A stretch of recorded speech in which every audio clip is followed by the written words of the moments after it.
नमस्कार। प्रेमचंद की कहानी 1884 की माँ पर आज की हमारी इस खास चर्चा में आपका स्वागत है। हमारे पास इस कहानी का एक सारांश तो है, लेकिन हम्म। लेकिन आज हम सिर्फ कहानी दोहराने नहीं वाले हैं। हम्म। हम एक सवाल की पड़ताल करेंगे। आज के दौर में जब जब परिवार बिखर रहे हैं और लोग अपने बुजुर्गों को ओल्ड एज होम में छोड़ आते हैं, तो क्या हम सब अनजाने में उसी बेटे की कहानी नहीं जी रहे हैं जिसे प्रेमचंद ने 100 साल से भी पहले लिखा था? नमस्कार। और ये सवाल बहुत जरूरी है, बल्कि मैं कहूंगा थोड़ा असहज करने वाला भी है। हाँ, है तो। और देखिए, यही तो प्रेमचंद की खूबी है।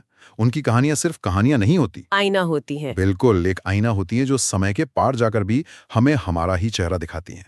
तो आज हम इसी आईने में झांकने की कोशिश करेंगे। तो हमारा मकसद बिल्कुल साफ है। हम्म। हम इस कहानी की परतों को खोलना चाहते हैं और ये समझना चाहते हैं कि 1884 में लिखा गया ये टेक्स्ट आज के भारत के लिए एक चेतावनी जैसा क्यों लगता है।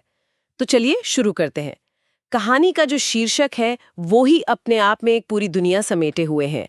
1884 की माँ। सही बात है। ये साल हमें सीधे उस दौर में ले जाता है जब भारत गुलामी की जंजीरों में जकड़ा हुआ था और एक बड़ी उथल-पुथल से गुजर रहा था। बिल्कुल, और इस दौर को समझना मतलब कहानी की आत्मा को समझने जैसा है। अच्छा। स्रोत हमें बताते हैं कि ये सिर्फ अंग्रेजों के राज का समय नहीं था।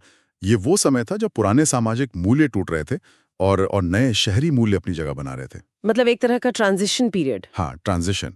गांव से लोग शहरों की तरफ भाग रहे थे एक बेहतर जिंदगी की तलाश में। समाज में विधवाओं, औरतों और गरीबों की हालत तो वो तो पहले से ही खराब थी, लेकिन अब एक नई तरह की नैतिक गिरावट भी आ रही थी। ये कहानी उसी उसी सामाजिक और नैतिक भूचाल के बीच सेट की गई है। तो माहौल कुछ ऐसा था जहां एक अकेली औरत का टिके रहना ही बहुत बड़ी बात थी। बहुत बड़ी बात। और इसी माहौल में हमें कहानी की नायिका वो माँ मिलती है जिसका त्याग अविश्वसनीय है। सही। सारांश में साफ लिखा है कि उसने बेटे को पढ़ाने के लिए खाना छोड़ा, नींद छोड़ी, हर तरह की तकलीफ सही। पर ये सिर्फ आंकड़े नहीं है, इसके पीछे की भावना क्या थी? ये ये बहुत दिलचस्प सवाल है। देखिए, वो माँ सिर्फ अपने बेटे से प्यार नहीं कर रही थी, वो एक तरह का जुआ खेल रही थी। जुआ? हाँ, उस दौर में शिक्षा ही गरीबी और बेबसी के दलदल से बाहर निकलने का आप कहिए एकमात्र रास्ता थी। हाँ। तो उसका हर त्याग, उसके भूखे पेट की हर रात, वो सब उसके बेटे के भविष्य पर लगाया गया एक दांव था। अच्छा। उसे लगता था कि अगर उसका बेटा पढ़ लिख कर बड़ा आदमी बन गया तो न सिर्फ उसकी जिंदगी संवरेगी, बल्कि वो माँ भी उस सामाजिक तिरस्कार से बच जाएगी जो एक अकेली गरीब औरत को झेलना पड़ता है। यानी उसका त्याग सिर्फ ममता नहीं थी, जी। बल्कि एक तरह से अपनी मुक्ति की लड़ाई भी थी। बिल्कुल। हाँ? और यही प्रेमचंद की कलम का जादू दिखता है। कैसे? इसे सहज यथार्थवाद कहते हैं। वो भारी भरकम शब्दों से माहौल नहीं बनाते, वो बस एक छोटा सा विवरण देते हैं। जैसे माँ का हर रोज दरवाजे पर बेटे की राह तकना। बस ये एक छवि, और इस एक छवि से पाठक के मन में दर्द और उम्मीद की पूरी दुनिया खड़ी हो जाती है। वो ये नहीं बताते कि माँ दुखी है, वो दिखाते हैं कि माँ दरवाजे पर बैठी है। और उसका इंतजार, वो हमें सब कुछ बता देता है। और फिर कहानी का दूसरा सिरा आता है, वो बेटा हाँ। पढ़ लिख कर शहर जाकर एक बड़ा अफसर बन जाता है। हाँ। पहली नजर में तो ये एक आदर्श कहानी लगती है। बिल्कुल सपना सच होने जैसा। हाँ, कि एक माँ का सपना सच हो गया। लेकिन यहीं से कहानी एक भयानक मोड़ लेती है। और वो मोड़ है बेटे का अपनी जड़ों से पूरी तरह कट जाना। हाँ। वो आधुनिकता की चकाचौंध में ऐसा खोता है कि उसे अपनी नींव ही याद नहीं रहती। यहाँ एक दिलचस्प विरोधाभास है जिसे समझना जरूरी है। क्या? जिस शिक्षा को माँ ने बेटे के मुक्ति का जरिया समझा, वही शिक्षा उसके लिए एक नए तरह का पिंजरा बन गई। पिंजरा, ये तो बहुत शक्तिशाली शब्द है। किस तरह का पिंजरा? सामाजिक प्रतिष्ठा और आधुनिकता का पिंजरा। ओके। वो नए शहर में नए लोगों के बीच अपनी एक नई पहचान बनाता है। ओके। और उस पहचान में एक बूढ़ी देहाती अनपढ़ माँ के लिए कोई जगह नहीं है। उसे लगता है कि अगर उसकी माँ उसके साथ रहेगी तो उसकी अफसरी वाली इमेज वो खराब हो जाएगी। तो सवाल ये नहीं है कि शिक्षा खराब है। नहीं, बिल्कुल नहीं। बल्कि ये कि क्या बिना नैतिक जड़ों वाली शिक्षा इंसान को बेहतर बनाती है या और खोखला कर देती है? एग्जैक्टली। बेटे की शिक्षा ने उसे काबिल बनाया, पर एक बेहतर इंसान नहीं बना पाई। मुझे बेटे के किरदार से नफरत तो हो रही है, पर मैं ये भी सोचने पर मजबूर हूं कि क्या उसके पास कोई विकल्प था? उस नए शहरी समाज में क्या अपनी बूढ़ी देहाती माँ को साथ रखना उसकी तरक्की में वाकई एक रुकावट बनता? मैं उसे सही नहीं ठहरा रही, पर उसके नजरिए को समझना चाहती हूँ। ये एक बहुत ही जरूरी सवाल है और कहानी हमें इसका सीधा जवाब नहीं देती, जो इसे और महान बनाता है। अच्छा। शायद बेटे को डर था, डर अपनी नौकरी खोने का, डर बड़े समाज में मजाक बनने का। वो उस व्यवस्था का हिस्सा बन चुका था जो बाहर पर तो प्रगतिशील थी, लेकिन अंदर से उतनी ही क्रूर और दिखावे पर चलने वाली थी। तो उसने अपनी माँ को उस तरक्की की कीमत के तौर पर चुका दिया? हाँ, उसने अपनी माँ और अपनी जड़ों को उस तरक्की की कीमत के तौर पर चुका दिया। वो विलन है, लेकिन वो उस सिस्टम का शिकार भी है, जिसने उसे ये सिखाया कि सफलता रिश्तों से ज्यादा जरूरी है। और इस पूरी त्रासदी में एक तीसरा किरदार भी है, जो दिखता नहीं पर शायद सबसे ज्यादा खतरनाक है। समाज। हाँ, समाज। स्रोत बताते हैं कि लोग माँ पर कटाक्ष करते थे, उसका मजाक उड़ाते थे। आपने समाज को एक अदृश्य पात्र कहा, ये बहुत दिलचस्प है। क्या ये समाज सिर्फ क्रूर है या फिर ये उस दौर की हताशा का भी प्रतीक है? देखिए, ये सिर्फ क्रूरता नहीं है, ये एक बीमार समाज का लक्षण है। प्रेमचंद किसी एक व्यक्ति को विलन नहीं बनाते, वो लोग शब्द का इस्तेमाल करते हैं। लोग कहते थे, लोग हंसते थे। ये लोग कौन हैं? पड़ोसी। हाँ, ये वही पड़ोसी हैं जो शायद खुद भी गरीबी और लाचारी से जूझ रहे हैं। जब इंसान खुद बहुत टूटा हुआ और शक्तिहीन महसूस करता है, तो उसे दूसरों के दुख में एक अजीब सा सुकून मिलता है। माँ पर ताने कसकर वो शायद अपनी ही बेबसी और गरीबी से कुछ दिए के लिए ध्यान भटका रहे थे। तो ये एक तरह का सामाजिक मनोविज्ञान है। बिल्कुल। जहाँ लोग एक दूसरे का सहारा बनने की बजाय एक दूसरे को और नीचे खींचते हैं। बिल्कुल, ये वो समाज है जहाँ समुदाय की भावना मर चुकी है। लोग साथ रहते हैं पर साथ हैं नहीं। हर कोई अपनी लड़ाई अकेले लड़ रहा है, और प्रेमचंद ये बहुत बारीकी से दिखाते हैं। समाज का जो चित्रण है वो किसी एक विलन के जरिए नहीं, बल्कि छोटे छोटे तानों और चुपती हुई नजरों से किया गया है, जो इसे और ज्यादा असली और भयानक बनाता है।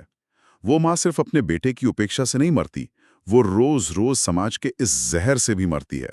कहानी का सबसे दर्दनाक हिस्सा वो माँ का इंतजार है। हाँ, उसे आखिर तक विश्वास है कि उसका बेटा आएगा। ये सिर्फ उम्मीद है या एक तरह का भ्रम जिसे वो टूटने नहीं देना चाहती? ये उम्मीद और इनकार का मिला-जुला रूप है। वो इस सच्चाई को मानना ही नहीं चाहती कि जिस पौधे को उसने अपने खून पसीने से सींचा है, वो फल देने के बाद उसे छांव भी नहीं देगा। ये इंसानी मनोविज्ञान की गहरी समझ दिखाता है।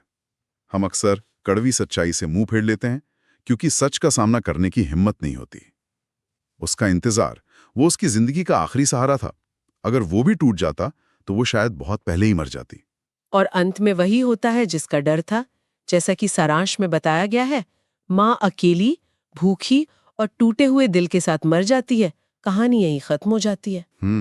प्रेमचंद कोई समाधान नहीं देते, कोई उपदेश नहीं देते, बस एक कड़वी सच्चाई हमारे मुंह पर मारकर चले जाते हैं। और यही अंत इस कहानी को अमर बना देता है। अच्छा, कैसे? अगर अंत में बेटा वापस आ जाता और माफी मांग लेता तो ये एक साधारण भावुक कहानी बन के रह जाती। लेकिन प्रेमचंद का मकसद हमें रुलाना नहीं, हमें झकझोरना है। वो हमें उस माँ की लाश के पास अकेला छोड़ देते हैं ताकि हम खुद से सवाल पूछें, इस मौत का जिम्मेदार कौन है?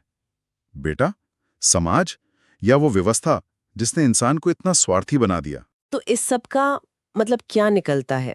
ये कहानी हमें एक ही समय में माँ के लिए दुख, बेटे पर गुस्सा और समाज की बेपरवाही पर सोचने को मजबूर कर देती है। हाँ, और अगर हम ईमानदारी से सोचें तो ये हमें थोड़ी शर्मिंदगी से भी भर देती है। शर्मिंदगी? हाँ, हम सब इस कहानी को पढ़कर बेटे को कोसते हैं, पर क्या हमने कभी अपनी जिंदगी की भागदौड़ में अपने माँ बाप को नजरअंदाज नहीं किया? शायद एक फोन कॉल टाल दिया हो या मिलने का वादा पूरा ना किया हो। प्रेमचंद हमें इसी अपराध बोध से मिलाते हैं। वो हमें उस बेटे में हमारा ही एक छोटा सा हिस्सा दिखाते हैं। ये एक सार्वभौमिक कहानी है। ये सिर्फ एक माँ की नहीं, बल्कि उन हजारों लाखों माँ बाप की कहानी है जो बच्चों के लिए अपनी पूरी जिंदगी लगा देते हैं और बुढ़ापे में अकेले रह जाते हैं। बिल्कुल। कहानी का नाम 1984 की माँ है, लेकिन ये 2024 की माँ भी हो सकती है। सही बात है। आज भी बेटे बेटियां अच्छी नौकरियों के लिए बड़े शहरों या विदेशों में चले जाते हैं और माँ बाप गांव या छोटे शहरों में अकेले रह जाते हैं। बेशक हर बेटा कहानी जैसा नहीं होता, लेकिन वो जड़ों से कट जाने और बुजुर्गों को बोझ समझने की मानसिकता वो आज पहले से कहीं ज्यादा मौजूद है। तो हम वापस उसी सवाल पर आ गए जिससे हमने शुरू किया था। क्या शिक्षा और तरक्की हमें अपनी जिम्मेदारियों से दूर कर रही है? कहानी तो यही इशारा करती है। ये हमें शिक्षा के असली मकसद पर सोचने को मजबूर करती है। कि उसका असली मकसद क्या है? हाँ, क्या शिक्षा का मतलब सिर्फ एक अच्छी नौकरी पाना, पैसा कमाना और सफल होना है, या इसका मतलब एक बेहतर, संवेदनशील और जिम्मेदार इंसान बनना भी है? कहानी का बेटा शिक्षित है पर संस्कारी नहीं है, वो सफल है पर सार्थक नहीं है।